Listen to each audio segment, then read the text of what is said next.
Hi there. Well, with this money, business owners like the ones here in this plaza could see a maximum of $25,000 each. Now, we spoke with one man who owns a restaurant and was at this announcement this afternoon. He tells us, unfortunately, that barely covers a week's worth of payroll. We visited his place earlier this afternoon. The seawall right here was kind of washed away. Business owners like Mike Garage, who owns Housatonic House along Route 34 in Seymour, still struggling after last Sunday's storm.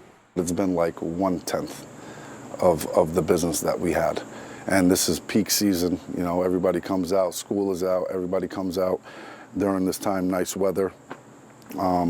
So it's been catastrophic. Luckily, the restaurant and bar itself is structurally sound, but the seawall, the first line of defense against the Housatonic River, is damaged.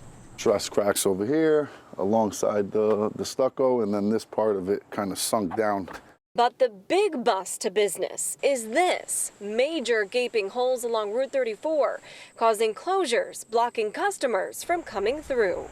It's tough to run a business if you can't get people to come in. And even though we opened, like we were allowed to tell people to go around the signs, people don't feel comfortable yet, I guess.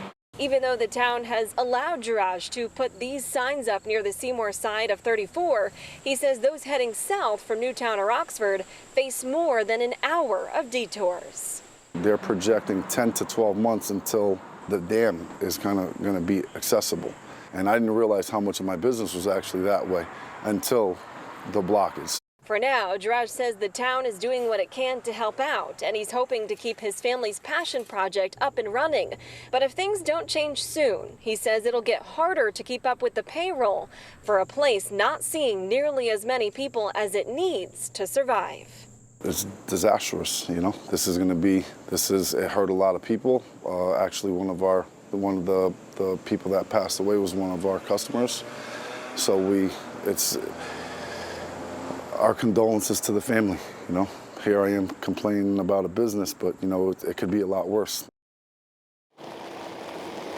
Now, the state also announcing this afternoon that FEMA and the Small Business Administration will be here in this area on Wednesday to assess some of that damage. Unfortunately, as they mentioned several times at this press conference, that federal process does take quite a while. Now, coming up at 6 o'clock, how you can get more immediate help from these small grants and when those applications will become available. We're live here in Seymour tonight. Julia LeBlanc, Fox 61, Connecticut's news station.